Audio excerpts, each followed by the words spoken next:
रूस यूक्रेन युद्ध का विस्तार और साथ ही नॉर्थ अटलांटिक ट्रीटी ऑर्गेनाइजेशन यानी कि नेटो का बढ़ता आकार तीसरे विश्व युद्ध का सूत्रधार माना जा रहा है। रूस और यूक्रेन की जंग को 82 दिन हो चुके हैं और इस दौरान टीवी9 भारतवर्ष पहला ऐसा न्यूज चैनल है जो नेटो के बेस में जाकर रिपोर्टिंग कर रहा है। लिथुआनिया में नेटो बेस पहुंचा है टीवी9 भारतवर्ष। पोलैंड, एस्टोनिया के बाद लिथुआनिया पहुंचा टीवी9 भारतवर्ष।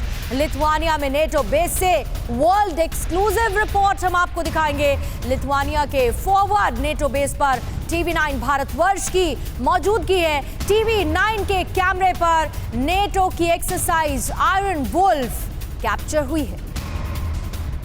टीवी9 भारतवर्ष के रिपोर्टर आशीष सिंह और कैमरामैन संजीव नेटो सेनाओं के टैंक पर सवार होकर रूस की सरहद के करीब टैक्टिकल मिशन की गवाही दे रहे हैं। आपको दिखाते हैं नेटो के वॉर जोन से ये वर्ल्ड एक्सक्लूसिव रिपोर्ट।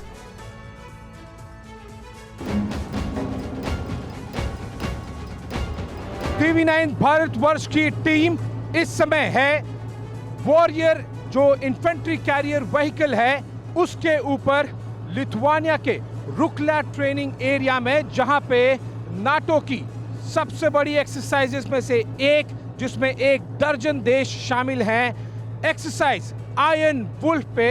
और यहां पर 1 दर्जन देश लगातार एक्सरसाइज कर रहे हैं रशियन बॉर्डर के काफी नजदीक, ये प्रैक्टिस करते हुए, इस बात को सुनिश्चित करते हुए कि जब भी जरूरत पड़ेगी तब किस तरह से रशियन फोर्सेस को काउंटर किया जा सके। हमने अब तक आपको 3 अलग अलग नाटो लैंड और एयर बेसिस से रिपोर्ट दिखाई है, लेकिन ये एकदम ही अलग अनुभव है। वो इसलिए क्योंकि ये ऑन ग्राउंड मूवमेंट को बखूबी कैप्चर करता है और ये बखूबी दर्शाता है कि किस तरह से तैयारियां की जा रही है नाटो की जो अलग अलग देशों की आर्मीज हैं उनके द्वारा। इस समय मैं मौजूद हूँ वॉरियर पर। वॉरियर, जैसा कि मैंने आपको पहले बताया, एक इन्फेंट्री कैरियर व्हीकल है। ये लगातार लिथुआनिया के जंगलों में, पहाड़ों के ऊपर एक्सरसाइज कर रहा है। वॉरियर ब्रिटिश आर्मी का एक कंपोनेंट है, एक प्लेटफॉर्म है और इसका एक 7 वॉरियर्स का कंपोनेंट यहाँ पर लिथुआनिया में डिप्लॉय किया गया है। और हम इस एक्सरसाइज के बीच में आए हैं। यहाँ पर जो एक्सरसाइज हो रही है कि किस तरह से जर्मन बैटल ग्रुप जो है जर्मनी का, उन जर्मन आर्मी का, वो किस तरह से अटैक का एक एक्सरसाइज कर रहा है। रेड टीम ब्लू टीम वाली जो प्रैक्टिस होती है, जो एक्सरसाइज होती है, उस तरह से इसे किया जा रहा है। और ये लगातार वॉरियर 2 अलग अलग टीम्स में डिवाइड होकर एक्सरसाइज कर रहा है। इस पूरी एक्सरसाइज में वॉरियर जैसे प्लेटफॉर्म का बहुत ज़्यादा महत्व होता है। वो इसलिए क्योंकि जब ऑन ग्राउंड सिचुएशन की बात हो, जब आप केवल लगभग 100 किलोमीटर ही दूर हो रशियन बॉर्डर से, तो जाहिर सी बात है कि इस तरह के प्लेटफॉर्म का महत्व और ज़्यादा बढ़ जाता है। किस तरह से लगातार सर्वेलेंस करते हुए चल रहा है, क्विकली मैं दिखाना चाहूँगा कि क्या कुछ है इस वॉरियर में। ये देखिए, जो आपको बाहर निकला हुआ गन दिखाई दे रहा है कैनन सा, ये है 30 mm कैनन और ठीक उसके बगल में है 7.62 मशीन गन। इसके अलावा आपको जो सामने ड्राइवर दिखाई देंगे वो किस तरह से प्रोटेक्टेड हैं, जब भी फायरिंग होगी उसे तुरंत बंद कर लेंगे। जिस प्लेटफॉर्म के ठीक टॉप पर मैं हूँ, ये लगभग 180 डिग्री मूव कर सकता है।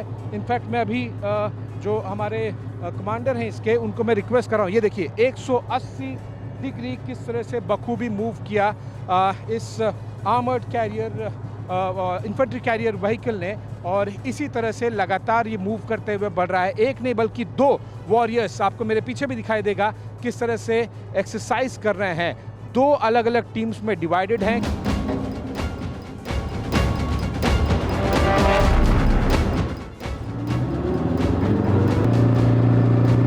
तो इस तरह से आपको दिखाई दे रहा है किस तरह से लगातार एक्सरसाइज आयरन वुल्फ में लगातार जो जर्मन, ब्रिटिशर्स और जो अलग अलग लिथुआनियन फोर्सेस हैं वो एक्सरसाइज कर रही हैं। इस बात की एक्सरसाइज कि किस तरह से जब भी उन्हें ज़रूरत पड़ेगी तो कैसे वो जल्द से जल्द ऑन ग्राउंड सिचुएशन को कंट्रोल कर सकें। हम इस समय हैं 2 अलग अलग वॉरियर्स पर और ये वॉरियर इन्फेंट्री कैरियर व्हीकल्स पूरी तरह से आगे बढ़ने की कोशिश कर रही थी जब ये हमले में आ गई हैं, और इस हमले के बीच में किस तरह से स्मोक स्क्रीन डाल के एक क्रिएट किया जाता है एक इस तरह का छलावा जिसमें से इन्फेंट्री कैरियर व्हीकल जल्द से जल्द मूव करके निकल जाए।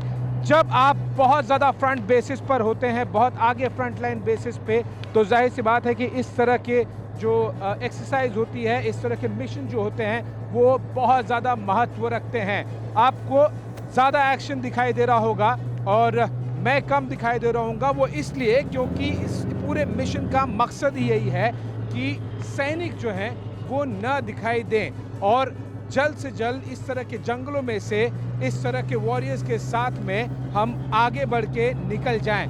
क्योंकि ये फ्रंट लाइन बेस है, इसलिए इस तरह की जो मिशन पर जो कि अलग अलग सेनाओं के बीच में नाटो की किया जा रहा है, बहुत ज़्यादा महत्व रखता है कि अलग अलग हथियारों का इस्तेमाल करके जल्द से जल्द बॉर्डर के पास, रशिया नाटो बॉर्डर के पास में, उस तरफ मेरा कैमरामैन पैन करके दिखाएंगे किस तरह से, देखिए ऑन ग्राउंड जंगल वॉरफेयर का भी इस्तेमाल किया जा रहा है कि जो सोल्जर्स हैं वो पूरा प्रोटेक्शन प्रोवाइड कर रहे हैं इस कॉन्वॉय को जो कि नाटो के फ्रंट लाइन बेस से आगे बढ़ रहा है। तो एक्सरसाइज एन वुल्फ में इस तरह से अलग अलग देशों की सेनाओं के सोल्जर्स जो सैनिक हैं इन्फेंट्री कैरियर व्हीकल के साथ में, वो बाहर निकलते हैं और प्रोटेक्शन देते हैं इस तरह के कॉन्वॉय का, ताकि सही इस्तेमाल किया जा सके जो अलग अलग हथियार हैं। और ये देखिए जो सोल्जर्स हैं, अब ये प्रोटेक्शन देने के बाद में, दुश्मन को ढेर करने के बाद में वापस जा रहे हैं इन्फेंट्री कैरियर व्हीकल के अंदर। मेरे कैमरामैन संजीत पैन करके आपको दिखाएंगे किस तरह से वो अंदर जा रहे हैं।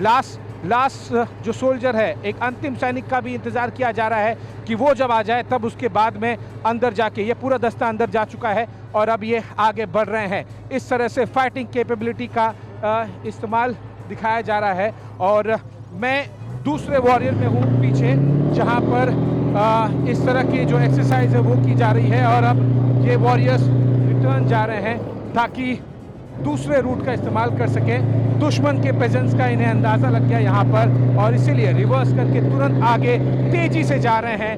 लगभग 75 से 80 किलोमीटर प्रति घंटे की रफ्तार से इस तरह के वॉरियर मूव करते हैं।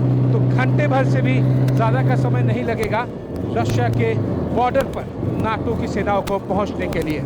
कैमरामैन संजीत के साथ मैं आशीष सिंह, TV9 भारतवर्ष के लिए। परवाह देश की, सोमवार से शुक्रवार रात 10 बजे TV9 भारतवर्ष पर।